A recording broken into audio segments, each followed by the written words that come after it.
오늘 하나님 말씀은 고린도전서 1장 10절 말씀입니다. 우리 함께 말씀 봉독하겠습니다.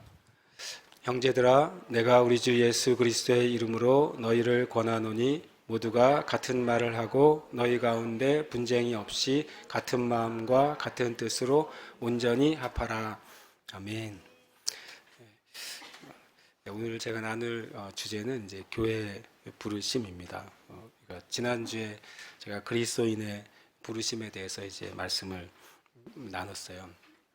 그리스도의 부르심을 크게 두 가지를 나눴습니다. 제가 하나님께서 나를 사용하시도록 성령 안에 거하는 것, 이것이 하나님께서 그리스도인들을 부르신 제일 중요한 부르심이라고. 우리가 부르심 그러면 어떤 직업을 생각하기가 쉽고 어떤 직분을 생각하기가 쉽지만 부르심은 훨씬 더 근본적인 것입니다. 물론 주님이 우리를 어떤 직업이나 어떤 직분이나 어떤 사역으로 부르시는 것도 포함이 되어 있습니다. 그러나 그 어떤 모양으로 있든지 가장 근본적인 부르심을 잃어버리면 우리가 가지고 있는 직업이나 직분이나 그 사역은 실은 무의미하게 되는 것입니다.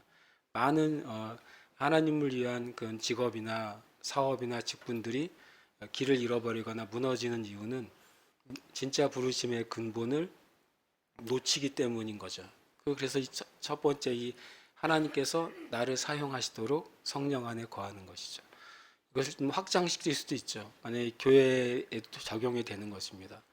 어떤 교회가 정말 그리스도인의 부르심 안에 함께 동참하려면 교회가 하나님이 그 교회를 사용하실 수 있도록 그 교회가 날마다 성령 안에 거하고 열려 있어야지 그 교회는 하나님의 부르심 안에서 사용되어질 수 있는 것과 마찬가지입니다. 그리고 그리스도인의 부르심은 예수 그리스도의 사랑으로 사랑하고 예수님의 마음으로 섬기는 것이 그리스도인의 부르심이라고 말씀드렸어요. 하나님의 나라에 갔을 때 우리는 이런 질문을 아마 받게 될지 모르겠어요. 너는 나를 얼마큼 사랑했느냐? 라는 질문을 받게 될지 모르겠어요. 또 하나는 너는 얼마큼 내가 너에게 붙여준 모든 이웃들을 얼마나 사랑했느냐? 라는 질문을 주님이 하실지 모르겠어요. 왜냐하면 예수님께서 가장 큰 계명이 뭐냐고 질문을 받으셨을 때 하신 대답이 그거였거든요. 너의 하나님을 내 마음과 뜻과 힘을 다해서 사랑하라 하는 것이고, 똑같이 너의 몸을 사랑하는 것처럼 내 이웃을 사랑하라. 이것이 주님이 모든 계명 중에 계명으로 또 모든 계명의 총합으로 요약하신 두 계명이잖아요. 주님이 이게 중요하다고 말씀하셨으니까 아마도 어쩌면 또 분명히 우리가 하나님 나라에 갔을 때 이 질문을 묻지 않으시겠어요? 너는 정말 마음과 힘과 뜻을 다해서 나를 사랑했는지 물으실 거예요. 우리는 그 대답에 예스라고 대답할 수 있어야겠죠. 그리고 또 하나 질문하신다면 내 이웃을 내 몸과 같이 사랑했느냐라고 물으실 겁니다. 사랑이 하나님의 질문입니다. 왜냐하면 하나님은 본질적으로 영이시고 빛이시고 사랑이시기 때문에 아마도 우리에게 그것을 요구하시고 질문하실 겁니다. 그래서 우리가 저와 여러분은 어떤 직분으로 있든지 어떤 사명으로 있든지 또 어떤 사역으로 있든지 어떤 모습으로 인생을 살아가든지 이 두 가지 가장 근본적인 부르심 안에 있다는 사실 우리가 기억하게 되시기를 축복합니다. 그렇다면 이제 그리스도인의 이제 확장판이 교회잖아요. 그리스도인들이 모여서 된 예수님의 몸. 그리스도인 한 사람이 교회라고 말할 수는 없죠. 왜냐하면 교회라는 단어 자체가 그리스도인들이 모여진 주님의 몸이니까 내가 교회다. 이 말은 많이 쓰이는 말이에요. 내가 교회다. 그러나 성경적이진 않아요. 제가 보기에. 실은 우리가 교회다라고 말해야 성경적이죠. 실은 알고 보면. 그리고 성도라는 단어도 항상 saints라고 s가 붙어서 번역이 돼요. 왜냐하면 성도라는 것 자체가 내가 성도야 맞는 말이지만 성경적으로는 같은 믿는 자들의 모임이 있을 때 그걸 성도라고 말하는 거예요. 성도 자체도 신약에 한 번도 단수로 쓰여진 적이 없다는 게 참 신비스럽습니다. 성도라는 단어는 항상 성경에서 복수로 쓰여졌어요.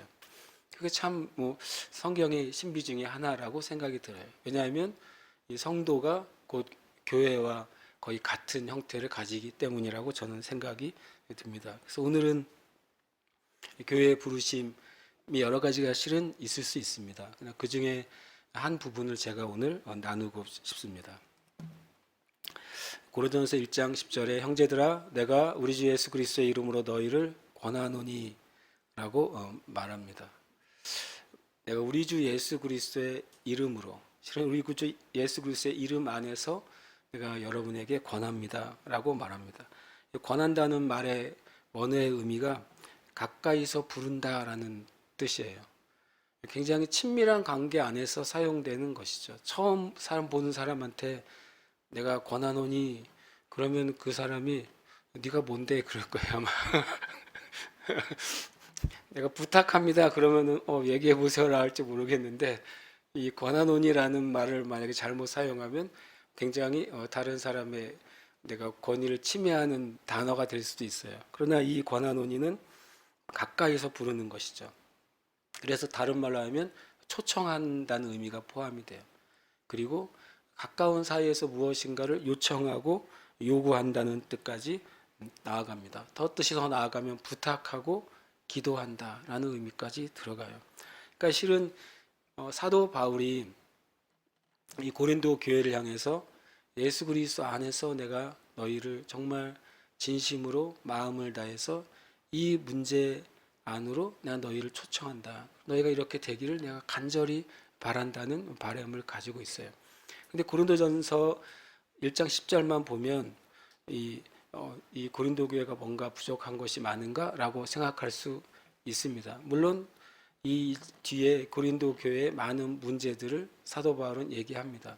그러나 이 말씀을 하기 전에 있는 내용을 살펴보면 고린도 교회는 엄청나게 탁월한 교회였다는 사실을 우리가 알 수 있어요. 성경을 한번 보시면 좋겠어요. 고린도전서 1장을 한번 펴보십시오.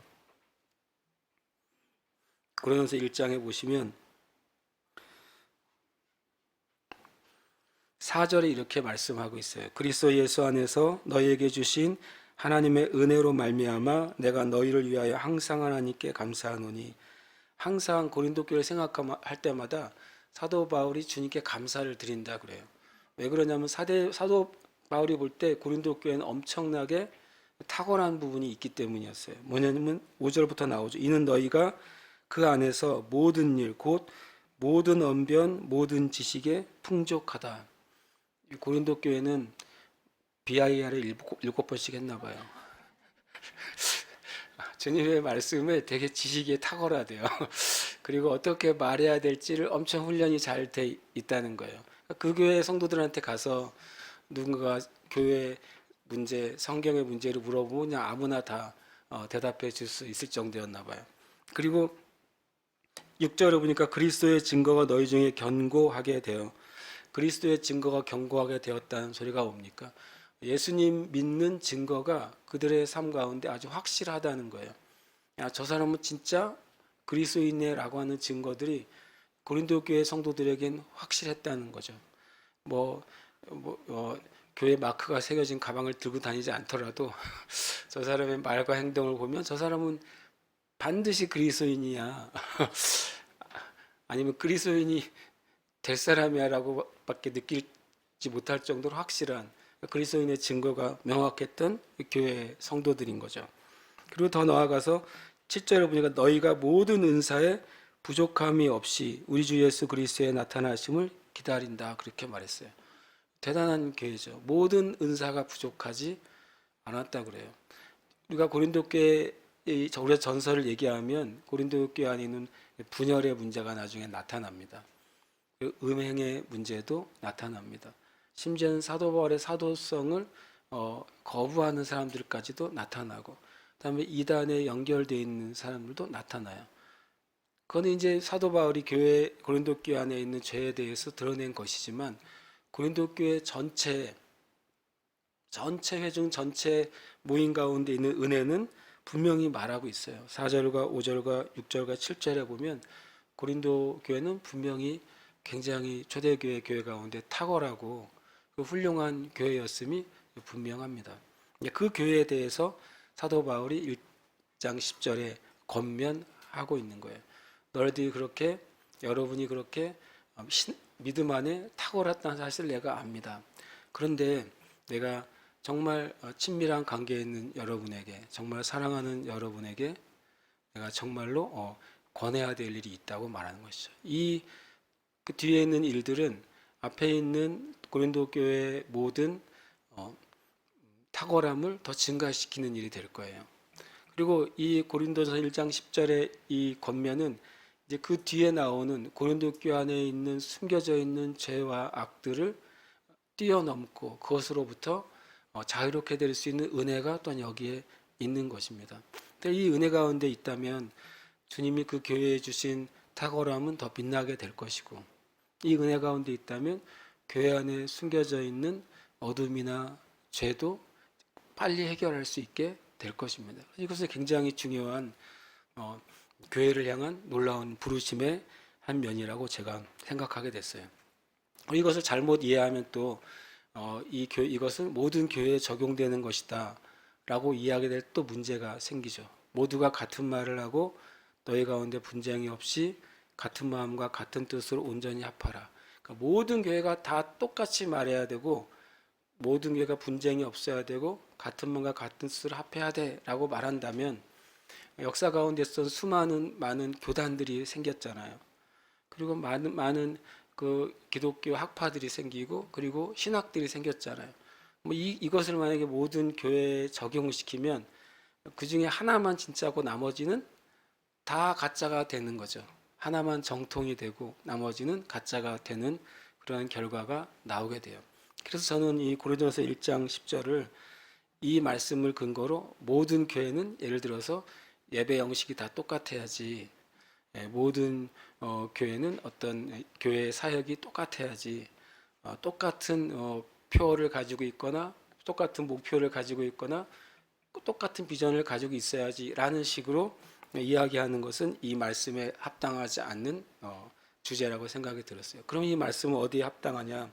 오히려 하나님이 세우신 각 교회들이 그 교회 안에서 붙잡아야 될 교회의 부르심으로 합당한 말씀이라고 저는 생각하게 됐어요. 만약에 이 제주도에 여러 개의 교회가 있잖아요. 각 교회마다 교회 안에서 이 말씀을 붙잡아야 되는 것이죠. 교회마다 이 말씀을 붙잡고 교회에게 주신 그것이 온전히 하나가 될 때 하나님이 그 교회에 주신 부르심을 이루어 가시는 거예요. 마찬가지로 모든 그리스도인들이 다 같은 부르심 안에 있지만 똑같은 직업, 똑같은 삶을 살도록 부르지 않았잖아요. 다 각자 다른 위치, 다른 부르심, 다른 직업, 다른 직분이 주어졌는데 같은 부르심 안에 놓여져 있잖아요. 마찬가지로 교회도 이 땅에 있는 교회들이 그렇다는 사실을 우리는 인정해야 되는 것이죠. 그 때로는 하나님이 다른 교회에 주신 큰 은혜들을 우리가 볼 때 그 은혜를 주신 하나님의 통로가 무엇인지를 우리가 깨닫게 되면 그것을 또한 배우기도 해야 되는 거예요. 그리고 반대의 경우도 우리가 그것을 교훈으로 삼기도 해야 되는 것이죠. 그런 의미에서 저는 이 고린도서 1장 10절이 먼저 우리 새 예루살렘 교회 우리 성도들 안에 같이 함께 붙잡아야 될 교회를 향한 부르심으로 함께 은혜를 나누기를 원합니다. 먼저 보면 이렇게 돼 있어요. 네, 같은 말, 분쟁이 없어야 된다. 그리고 같은 마음이어야 된다. 그리고 같은 뜻이어야 되고 온전히 합해야 된다라고 말하고 있어요. 원래 같은 말이란 말은 이제 같은 것을 말한다고 원래는 되어 있어요. 제가 봤더니 해야 된다는 것은 같은 말을 하라는 것, 같은 마음을 가져야 된다는 것, 같은 뜻을 가져야 되는 것, 온전히 합한다는 것 해서 하나로 되는 게 네 가지이더라고요. 아니, 맞죠? 세 가지, 네 가지이지만 실제로는 세 가지가 돼요. 그리고 이제 그 다음에 하지 말라고 하는 것은 한 가지예요. 분쟁이 없는 것이죠. 그래서 제가 이거를 삼동일무라고 했어요. 같은 마음을 가져야 된다. 같은 말을 해야 된다. 같은 마음과 같은 뜻을 가져야 된다. 그리고 온전히 하나가 돼야 된다. 제가 만들어낸 이제 사자성어, 삼동일무. 하나는 없어야 돼요. 분열은 없어야 돼요. 그래서 교회 부르심은 삼동일무예요. 그러니까 세 가지는 항상 같이 가야 되는 것이죠. 그리고 한 가지는 철저하게 그것이 제거가 돼야 돼요. 그렇게 되면 될수록 주님이 교회를 향한 부르심에 우리가 가까워지고 있다고 볼 수 있는 거죠. 이것을 우리가 점검해 보면 마치 우리가 어느 정도 같은 말을 하고 있는가, 어느 정도 같은 마음과 같은 뜻으로 가고 있는가, 어느 정도 합하고 있는가를 만약에 수치로 점검할 수만 있다면, 그럼 우리가 우리의 상태를 체크해 볼 수도 있겠죠. 그러나 우리가 그렇게 체크할 수는 없어요. 다만 우리가 성령 안에서 우리가 알게 되는 것이죠. 또 분쟁이 없는 상태도 어느 정도인지 우리가 체크해 본다면, 그러면 이 말씀에 의하면 우리가 교회의 부르심 안에 있는지 아닌지를 살펴볼 수 있어요. 여러분 자신도 살펴볼 수가 있어요. 여러분 자신이 교회에서 말하는 그 말을 나도 같이 하고 있는가? 어느 정도 같이 하고 있는가? 아니면 교회에서 선포되거나 교회에서 함께 기도하는 것과 나는 상관없이 나의 신앙생활을 살고 있는가? 그리고 나는 교회에 있는 모든 사역이나 모든 일들에 대해서 나는 반대하는 입장인가? 아니면 그것에 합하는 입장인가? 아니면 반대는 하지는 않지만 합하지는 않는 입장인가? 반대는 하지만 잘못된 것을 제대로 말하는 입장인가? 잘못했음에도 불구하고 나와 상관없으니까 말하지 않고 입을 닫고 있는 입장인가? 만약에 교회가 잘못된 길을 간다면 어떻게 해야 돼요? 그것을 말하는 것은 분쟁을 일으키는 게 아니죠. 오히려 바른 길을 가도록 사랑하는 것이죠. 여러분과 제 자신을 명확하게 이것을 가지고 체크해 볼 수 있는 리스트예요.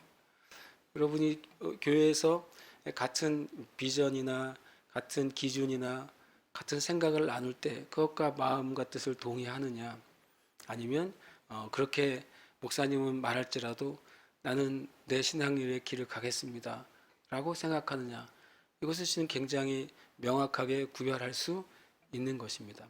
그래서 내가 마음을 온전히 합하고 있는가? 그럴 때 실은 우리는 같은 부르심 안에 있고 또 같은 부르심 안에서 자라고 있다는 사실을 우리는 점검할 수 있어요. 그리고 점검해야 돼요. 그렇지 않으면 점검하지 않는 상태로 여기는 여러분이 계속 신앙생활을 해간다면 두 가지 현상이 일어날 것입니다. 만약에 이 교회에 주신 것들이 하나님께로부터 온 것이라면 거기서 합한 사람들은 계속 자라나게 되는 현상이 일어날 거예요. 그러겠죠. 그러나 거기에 같은 부르심 안에 있지 못한 사람은 자라나지 못하거나 마치 자신이 문제를 일으키는 사람처럼 될 것입니다. 그것은 누가 그렇게 만들어낸 것은 아니지만 부르심 안에 있느냐 있지 않느냐가 그런 결과를 만들어 내게 되는 것이죠. 그래서 분명히 우리가 주님의 한 몸 안에 부르심을 받았다면 고린도전서 1장 10절 말씀에 우리가 마음으로부터 함께 동의해야 되는 것입니다. 전에 제가 그런 질문을 받은 적이 있어요. 여기 계신 분 중에 한 명인지 아닌지 말하면 안 되겠죠? 우리 교회에 이제 성도들이 여러 명 나가신 적이 있어요. 근데 그분이 저한테 와서 질문했어요. 목사님은 왜 교회를 떠나는 분들을 잡고 왜 나가냐고 묻고 나가지 말라고 권면하지 않으세요? 자신이 보기에는 목사님이 권면하면 교회를 떠나지 않은 사람이 굉장히 많았대요. 되게 가슴 아픈 말이잖아요, 목사로서. 그렇지 않아요? 누군가 교회를 떠나는데 목사님이 가서 권면하고 이렇게 하면은 떠나지 않을 사람이 많았을 것 같은데 왜 한 말씀도 안 하세요? 라고 저한테 물었어요. 제가 미련한 답을 한 가지 했어요. 미련하다고 생각해요. 제가 이런 참 담대한 말을 했어요. 뭐라고 말했냐면 예수님도 하지 않은 일을 왜 나보고 하라고 하세요? 그랬어요.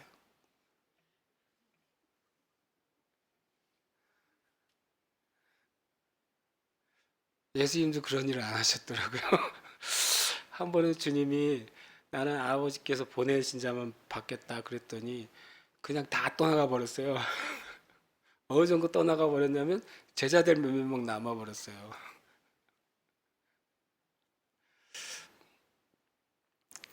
그래서 제가 그때 그렇게 말했던 것 같아요. 주님이 하지 않은 걸 나보고 하라고 하지 마세요. 제가 참 좀 미련한 것 같아요. 미련하고 좀 겁도 없는 것 같아요. 그렇죠? 그렇다고 제가 주님 하신 대로 하는 것도 아니잖아요. 그래 놓고서 말은 또 그렇게 했던 것 같아요. 근데 참 어떤 마음이 저한테 이제 뭐 갈 사람은 가고 올 사람은 오세요. 그런 마음이 아니에요. 그러나 주님의 교회가 주님의 몸이잖아요. 교회는 주님의 몸이에요. 그래서 어떤 면에서는 영적인 유기체예요. 그런데 만약에 머리이신 주님이 이 몸에 어떤 명령을 내리셨는데 손가락 5개가 있는데 손가락 4개는 말을 듣는데 손가락 하나가 말을 안 들어요.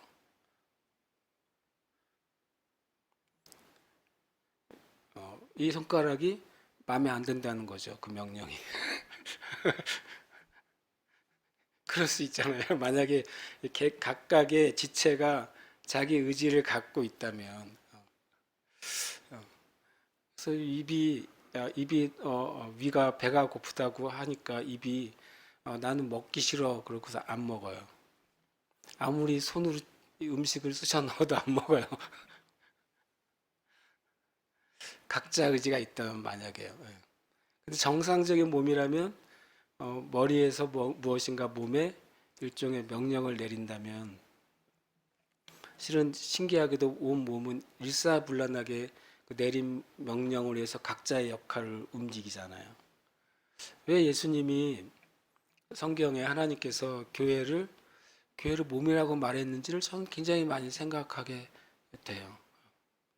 물론 손가락 하나가 말을 안 듣는다고 그 일 자체가 아무것도 못하지는 않아요. 그렇죠. 제가 어렸을 때 한번 놀다가 팔이 부러진 적이 있어요. 팔이 완전히 그냥 오른쪽 팔이 부러졌었어요. 그래가지고 그 석고 기부스를 3개월을 하고 있었어요. 그러니까 오른손으로 원래 밥도 먹고 글도 쓰잖아요. 아무것도 못하죠. 그런데 놀랍게도 왼손이 그 기능을 나중에 조금씩 하더라고요. 아예 못하는 건 아니지만 정상적이지는 않잖아요. 교회가 그렇습니다. 만약에 교회에 있는 모든 지체들이 교회가 무엇인가를 같이 함께 하자고 할 때 못하는 지체들이 생길 수 있어요. 그렇다고 그 교회 사역이 아주 망가지진 않아요. 하기는 하죠. 그러나 하나님이 그 교회 몸이 함께 할 수 있는 분량의 일을 맡기셨는데 그 몸의 지체들이 같이 동의하지 않으면 주님이 맡기신 분량만큼의 역사는 나타날 수가 없는 거예요. 그게 몸의 법칙이에요. 억울해도 할 수가 없어요. 몸이 그렇잖아요. 왜 몸으로 비유하셨겠어요?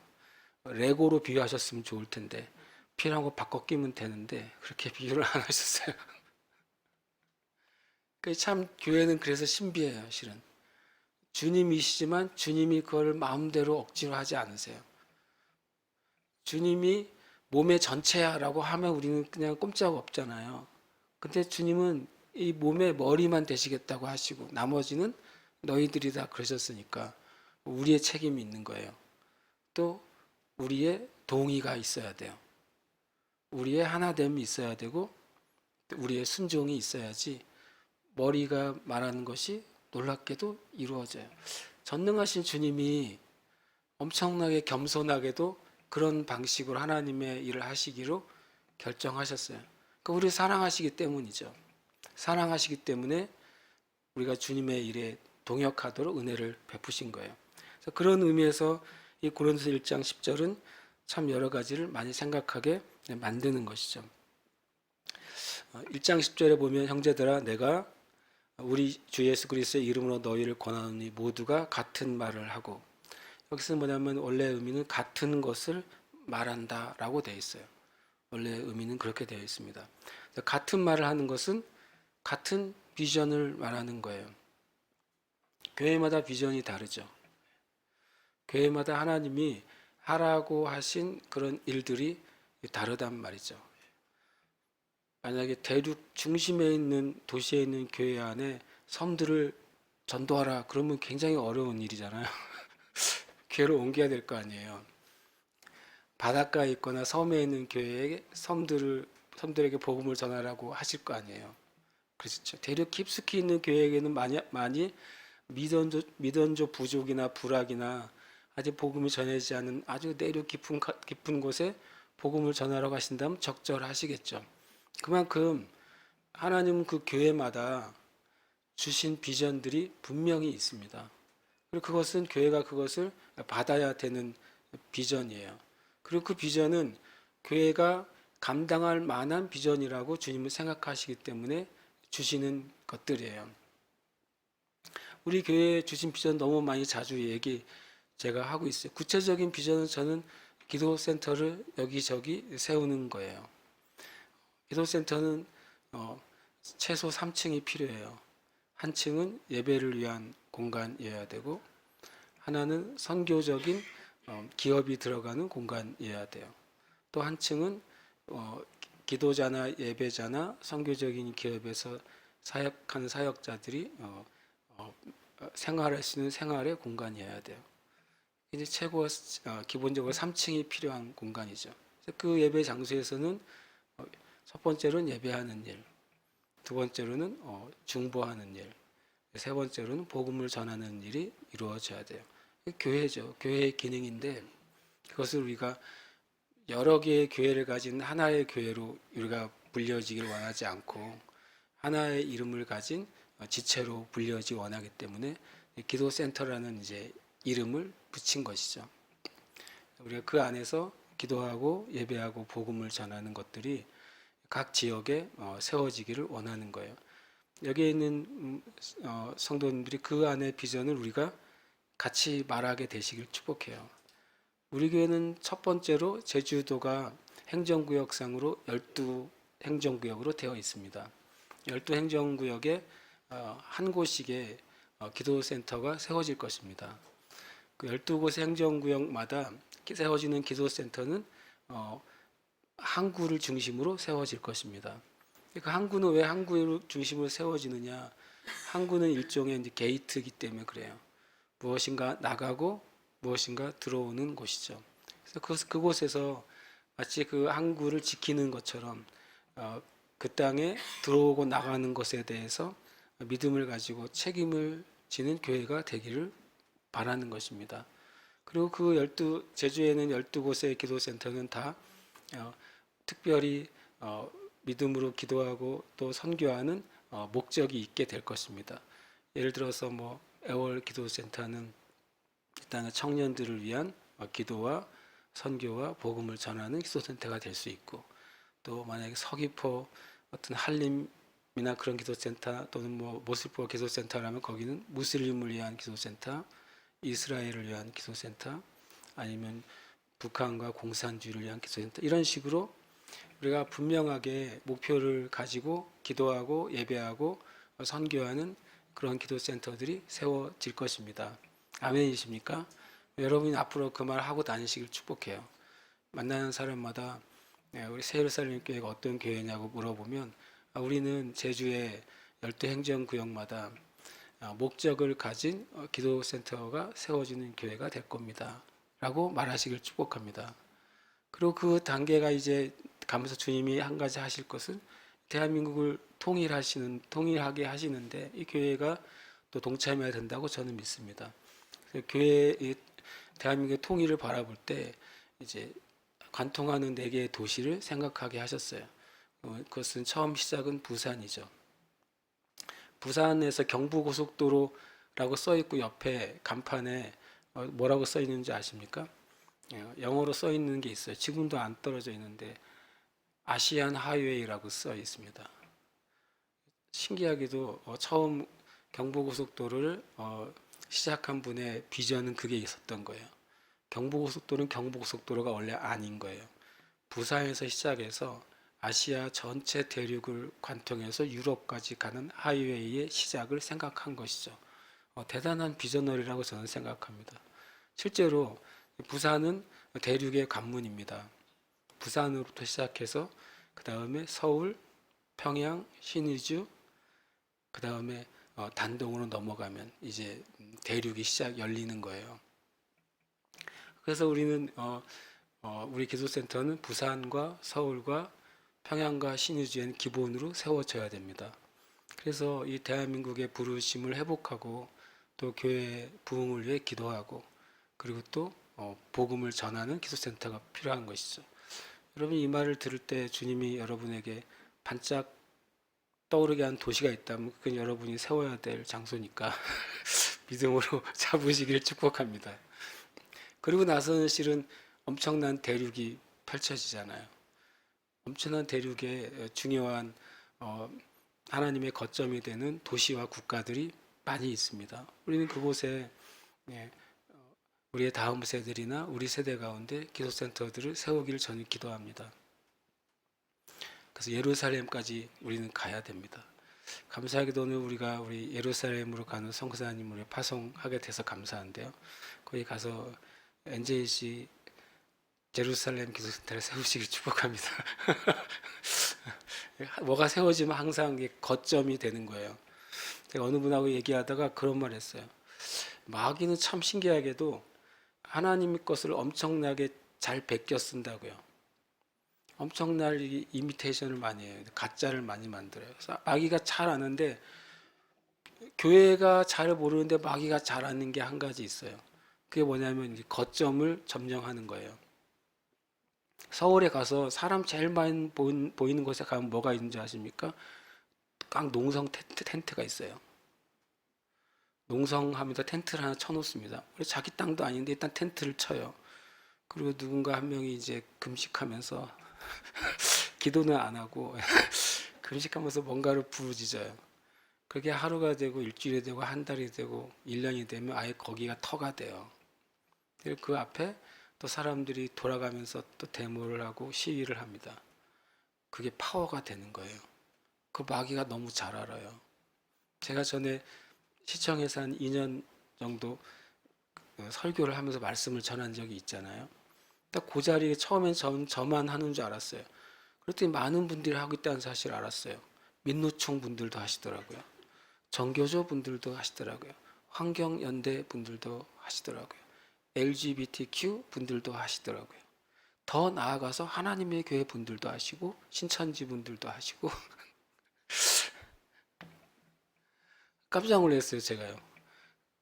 그들은 그 자리를 돌아가면서 지키는 거예요. 계속. 마귀는 알아요. 어떤 중요한 자리를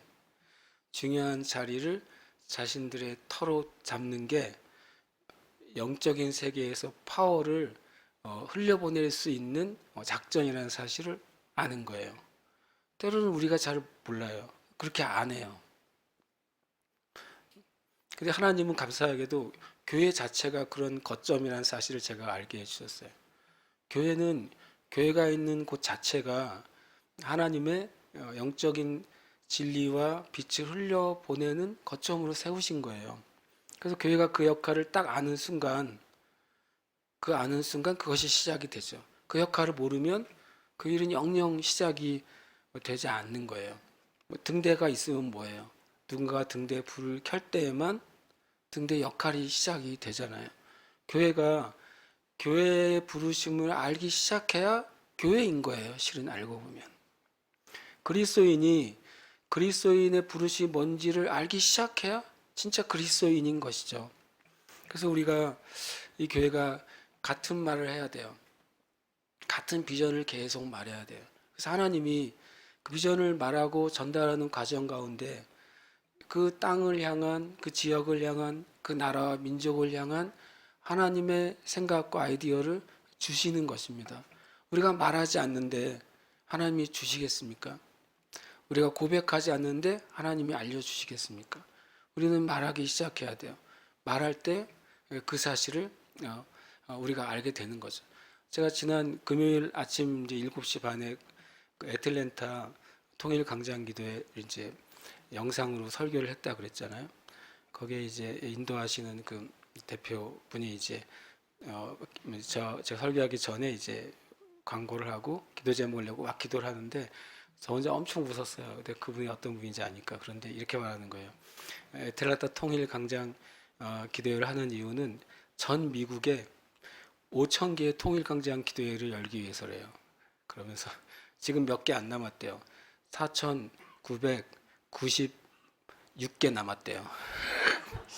그래서 내가 이 감당하기 어려운 사람이다 이 사람이. 애틀랜타 시작의 통일 강장 기도회가 지금 번져서 시카고, 뉴욕, 워싱턴 계속 생기고 있어요. 그래가지고 그분이 백상현 기자님 그분인데 이제 그분이 가서 그거 하다가 기자도 그만뒀어요. 통일광장 기도한다고 그 기자도 그만두고 거기 애틀랜타에 있어요. 그래서 제가 말씀 나누다가 그분한테 질문했어요. 그래서 카톡 저기 줌이니까 서로 얼굴이 보이잖아요. 저기 이제 기자님은 아니시니까 대표님 5천 개 주님께 받으셨어요? 제가 그랬어요. 근데 대답을 못 하더라고요. 받은 것만 얘기를 하세요. 그랬어요. 근데 조심하셔야 돼요. 5천 개보다 더 많이 말할지도 모르니까 주님이. 그랬더니 막 웃으셨는데 중요한 거는 말하는 거예요. 진심을 말하는 거죠. 주님께 받은 마음이라면 우리는 말하기 시작해야 돼요. 여러분 여러분의 개인의 비전도 말하십시오. 마음에 품고 있지 마시고 말하세요. 나는 아직 그거를 이룰 준비가 안 됐는데요.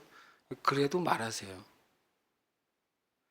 왜냐하면 그 말한 것을 통해 하나님은 여러분 안에서도 일하실 것이고 여러분의 비전을 듣는 사람들 안에서도 일하는 거예요. 그래서 말하는 게 용기이고 말하는 게 담대함이고 어떤 면에서는 말하는 게 순종이에요. 물론 내가 이런 걸 말하면 너무 뭐 허황되게 저 사람 말하는 거 아니야? 그렇지만 여러분을 위한 것이라면 말하지 마세요. 그러나 하나님이 여러분의 가슴에 주신 하나님의 꿈이라면 말해야죠. 내가 아직 그것의 주제에 못 미치어도 그건 하나님의 꿈이니까 말해야죠. 요셉이 꿈꾼 걸 왜 말했습니까? 자기가 꿈을 만든 게 아니잖아요.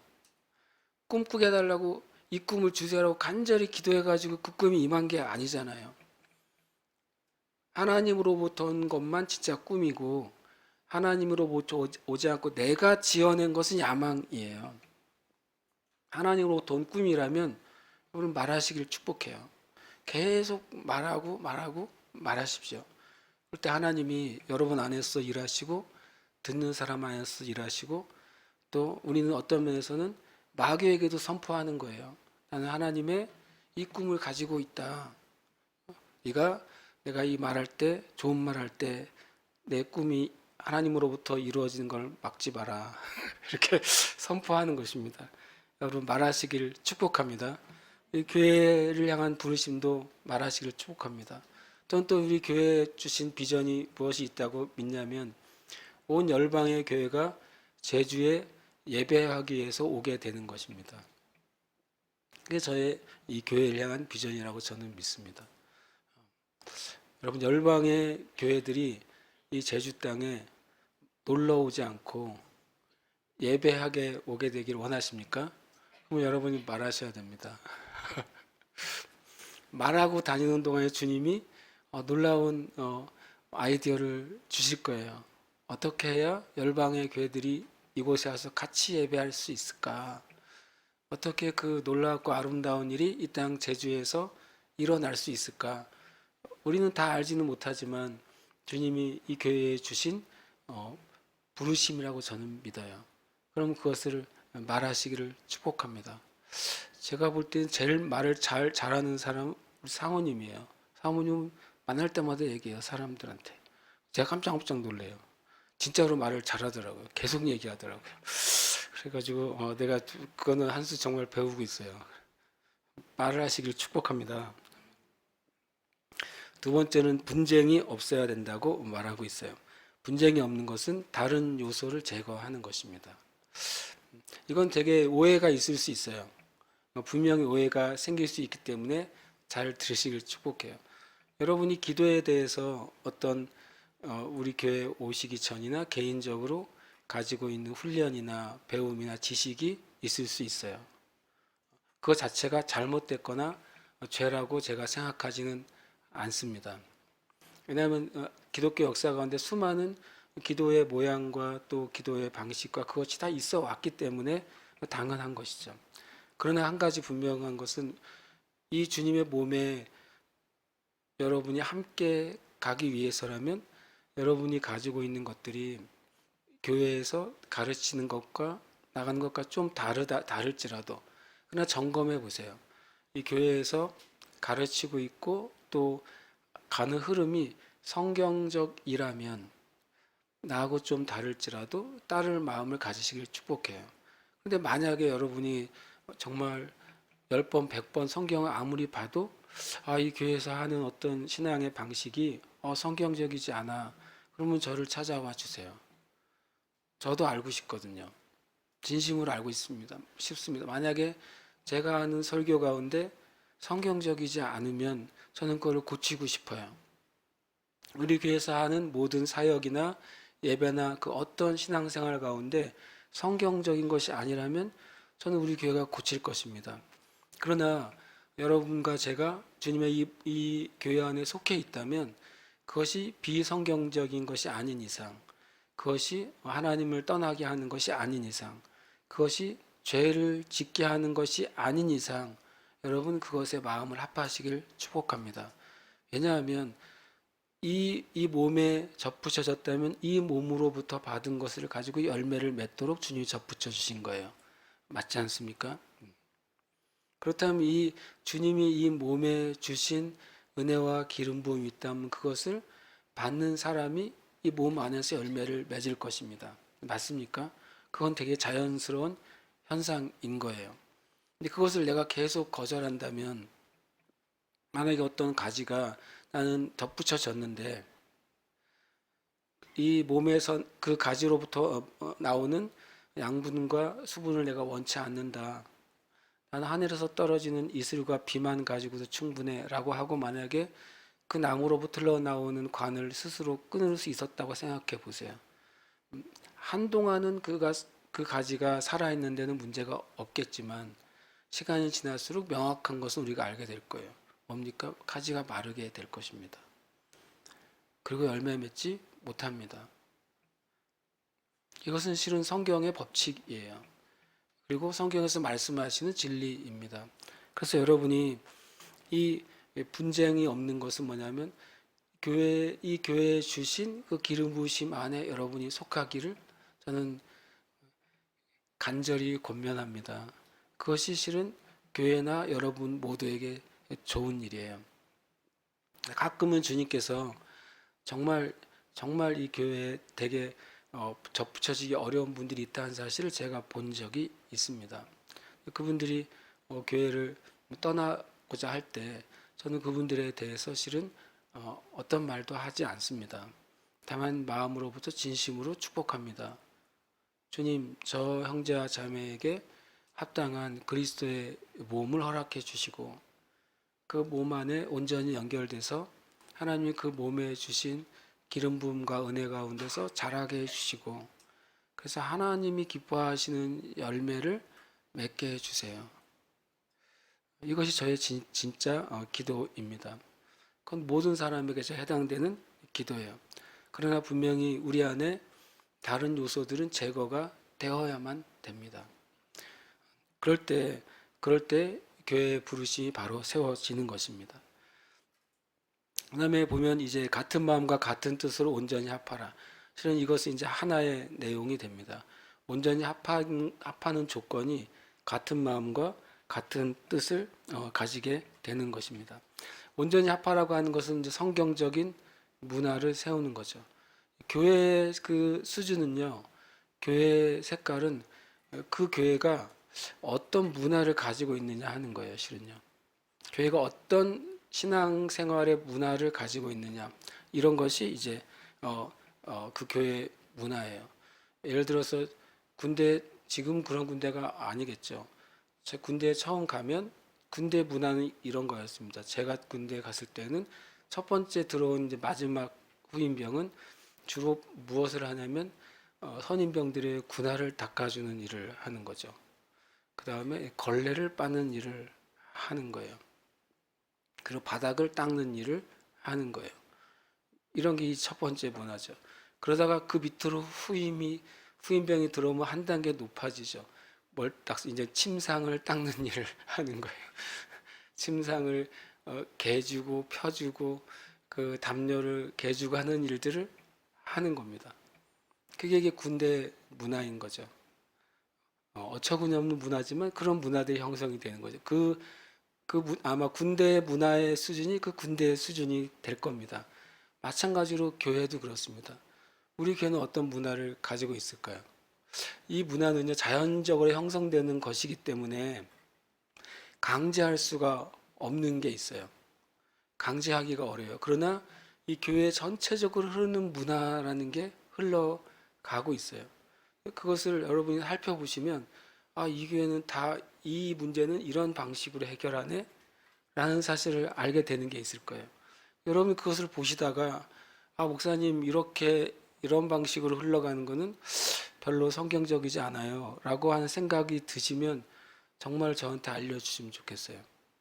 그럼 우리가 그걸 가지고 뭐 해야 됩니까? 기도해야죠. 주님, 우리 교회가 가지고 있는 이 신앙적인 문화의 흐름이 성경적이지 않습니다. 근데 우리 안에 이것이 굳어져 있어요. 이걸 어떻게 바꿀까요? 라고 우리는 기도해야 돼요.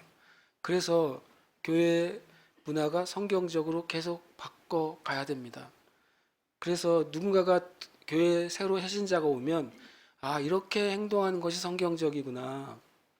성경에서 말하는, 교회에서 말하는 모양이 바로 이런 것이구나. 라는 사실을 자연적으로 알 수 있게 되는 거예요. 근데 어느 집단이든, 어느 공동체든 그들만이 가지고 있는 문화가 존재합니다. 이것을 그 안에서 만들어 가는 겁니다. 여기서 같은 마음은 어떤 혼적인 모든 이해를 의미합니다. 감정적이고 감각적이고 의지적인 모든 것들을 가지고 있어요. 그런 것들이 같은 마음을 가지고 있어야 된다는 거예요. 그리고 같은 뜻은 바로 이제 판단과 또는 결정을 말합니다. 어떤 문제가 발생했을 때 이 공동체는 어떤 판단을 내리느냐 하는 거예요. 이 문제가 발생했을 때 이 공동체는 어떻게 결정을 하느냐 하는 거예요. 이 뒤에 이런 것을 기준으로 사도 바울이 고린도 교회를 책망하는 것들이 생겨나는 거죠. 교회 안에 어떤 음행이 있었어요. 그런데 그 교회에 음행을 행한 사람이 성경의 내용으로 봐서는 교회에 약간 파워를 가지고 있는 멤버가 한 죄라는 것을 알 수 있어요. 그랬더니 교회가 그것을 실은 죄를 묻지 않거나 징계하지 않았어요. 그건 어떻게 됩니까? 그것은 이제 같은 결정을 하지 못하는 것이죠. 사도 바울이 그에 대해서 뭐라고 말합니까? 그들을 내쫓으라 그렇게 말해요. 교회에 바른 기준과 바른 판단을 세워야만 되는 거예요. 과거에 우리 교회 가운데 저는 공식적으로 두 분을 교회 안으로 출교하는 일을 했습니다. 한 번은 교회 안에 폭력이 있었어요. 저는 공식적으로 그분을 출교했어요. 한 번은 교회 안에 교회에 덕이 되지 않는 행동을 오랫동안 지속했어요. 전 성경의 법칙을 따라서 첫 번째는 개인적으로 만났습니다. 그래서 그것이 성경적이지 않으니까 고만할 것을 권면했어요. 근데 그때 그것을 거절하셨습니다. 그래서 두 번째 다시 이제는 성경의 법칙이 뭡니까? 증인과 함께 말하는 것이죠. 그 다음에 두 번째 일을 했어요. 그때도 그것을 거절을 하셨어요. 저의 마지막 카드는 교회에 알리는 것이죠. 성경은 교회에 알리고 교회의 뜻도 거절한다면 그를 교회 밖으로 내놓으라고 말씀하셨어요. 그 세 번째 단계에 이르기 전에 그분들이 스스로 떠나셨어요. 저한테는 개인적으로는 아픈 일이지만 그러나 분명히 제가 아는 것은 교회가 진리의 같은 기준을 가지고 있지 않으면 교회는 절대로 세워질 수가 없어요. 교회의 모습이긴 하지만 이미 나눠져 있는 거예요. 기준이 달라져 있으니까. 그래서 우리 철저하게 교회가 같은 영, 같은 마음, 같은 뜻 안에서 하나님을 섬기도록 우리 세워가야 돼요. 그리고 세워가는 중에서 우리에게 서로에게 문제가 있을 때는 정말 주님 앞에 그 문제를 가지고 가야죠. 우리가 원하는 바가 아니라 하나님의 말씀이 가르치는 바에 우리는 동일하게 순복할 준비가 되어 있어야 돼요. 그래야 그것이 주님의 몸이고 주님이 세우시는 교회가 되는 것입니다. 저는 우리 교회가 이 고린도서 1장 10절을 향해 가고 있다고 믿습니다. 저는 1장 10절을 향해 가고 있습니다. 더 주님 앞에 갈 것이고, 그래서 하나님이 교회에 주신 부르심을 하나님이 성취하실 것이고, 우리 성도들 각자에게 주신 그 인생과 삶의 부르심을 하나님은 성취하실 겁니다. 우리가 함께 그것을 믿을 때 하나님은 그 일을 행하시고 반드시 열매를 주실 겁니다. 그럼 그것을 굳게 잡고 믿으시기를 축복합니다. 아멘. 함께 이 시간 기도하겠습니다. 이 시간은 정말 기도하는 겁니다. 제가 아까 찬양할 때 찬양만 하고 기도할 때 기도만 하세요. 그래서 제가 얘기했어요. 혹시 이걸 너무 법으로 생각하면 어떡할까? 제가 법을 만든 게 아니라 흐름을 같이 타야 된다는 말씀을 드린 거예요. 그렇다고 뭐 정말 기도가 끌어오르는데 하지 말라는 소리가 아니에요. 우리가 한 몸으로서 한 흐름을 탈 때 한 기름 부음과 한 은혜 가운데 들어갈 수 있다는 말씀을 드린 거였어요. 지금 시간도 마찬가지입니다. 우리는 이 제가 떼어드린 기도 제목을 가지고 같이 간절히 기도할 겁니다. 이 기도 제목대로 교회 안에 은혜가 부어지도록 우리는 소망하는 것입니다. 그리고 또 인도자의 찬양을 따라 또 찬양하시면서 기도하셔도 좋겠습니다. 함께 이 시간 고백하겠습니다. 나는 예수님의 몸인 NJC의 비전을 공유하고 함께 이루어 간다. 아멘. 한 번 더 고백합니다. 나는 예수님의 몸인 NJC의 비전을 공유하고 함께 이루어 간다. 고백합니다. 나는 예수 그리스도의 복음의 진리를 NJC와 함께 붙잡는다. 한 번 더요. 나는 예수 그리스도의 복음의 진리를 NJC와 함께 붙잡는다. 고백합니다. 나는 말과 행위, 경건의 삶의 기준을 진리 안에서 성도들과 하나 된다. 함께 고백합니다. 나는 말과 행위, 경건의 삶의 기준을 진리 안에서 성도들과 하나 된다. 함께 우리의 이름을 넣어서 고백하고 기도하십시오. 주님이 교회가 정말 순전하고 거룩하고 말씀대로 서 있는 그리스도의 몸이 되게 해 주시옵소서. 이 교회가 말씀을 벗어나지 않고 성령의 인도하심에 불순종하지 않고 세상의 흐름을 쫓아가지 않고 주님 진리 안에서 성령의 인도하심을 따라서 함께 나아가는 거룩한 주의 몸이 되게 하여 주시옵소서. 합심해서 이 시간 선포하고 기도하겠습니다. 고흥령은 예수님의 몸인 NJC의 비전을 공유하고 함께 이루어간다. 고흥령은 예수 그리스도의 복음의 진리를 NJC와 함께 붙잡는다. 고흥령은 말과 행위, 경건의 삶의 기준을 진리 안에서 성도들과 하나 된다. 함께 기도합니다. 할렐루야. 주님 감사합니다. 하나님 감사합니다. 하나님 우리 안에 같은 비전을 주셔서 감사합니다. 우리 안에 같은 믿음을 주셔서 감사합니다. 무엇보다 우리 안에 한 주님, 한 성령, 한 하나님 아버지, 한 성경, 한 진리 안으로 우리를 묶어 주셔서 감사합니다. 하나님 아버지, 교회가 예수 그리스도의 참된 몸으로 바로 서기를 원합니다. 하나님 그 마디와 그 모든 기관들이 한 진리 안에서, 한 비전 안에서, 한 부르심 안에서, 한 사역 안에서 연결되기를 원합니다. 주님 이 시간 은혜 위에 은혜를 더하시고 말씀 위에 말씀을 더하시옵소서. 우리로 깨닫게 하시고 이 말씀의 진리에 우리가 순종하고 또 복종하며 주 앞에 나아가는 은혜가 있도록 축복하여 주시옵소서. 축복하여 주시옵소서. 축복하여 주시옵소서. 하나님 이 시간 성도들 안에 주님 교회를 향한 하나님의 비전이 분명 은혜가 있게 하시고 또 교회를 향한 하나님의 부르심에 함께하는 은혜가 있게 하시고 하나님 주님 각자가 향하신 주님 부르심 안에 교회의 부르심에 협력하는 은혜가 있도록 축복하여 주시옵소서. 주님이 진리가 우리 안에 주님 열려지게 해 주시옵소서. 이 진리가 우리 안에 실제가 되게 하여 주시옵소서. 은혜 가운데로 이끄시옵소서. 강국을 이룰 것이라.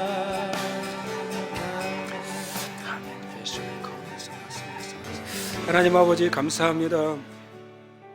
우리 자신을 먼저 하나님이 나를 사용하실 수 있도록 성령님께 항상 열어드리게 주시옵소서. 또 우리 자신 개인이 예수 그리스도의 사랑으로 사랑하고 예수 그리스도의 마음으로 섬기는 그 부르심 안에 순종하게 하여 주시옵소서. 그리고 나아가서 주님 이 교회가 예수님의 몸된 공동체가 한 말과 한 뜻과 한 마음으로 온전히 합하게 하시고 모든 분열의 요소가 제거돼서 하나님의 한 부르심에 동참하는 온 몸과 교회가 되도록 축복하여 주시옵소서. 이 일에 주님 우리가 서로 협력하게 하시고 서로가 서로를 붙잡아 주게 하시고 또 진리 안에서 함께 자라가도록 또한 축복하여 주시옵소서. 주님께 감사 찬양 올려드립니다. 살아계신 예수님 이름으로 기도합니다. 아멘.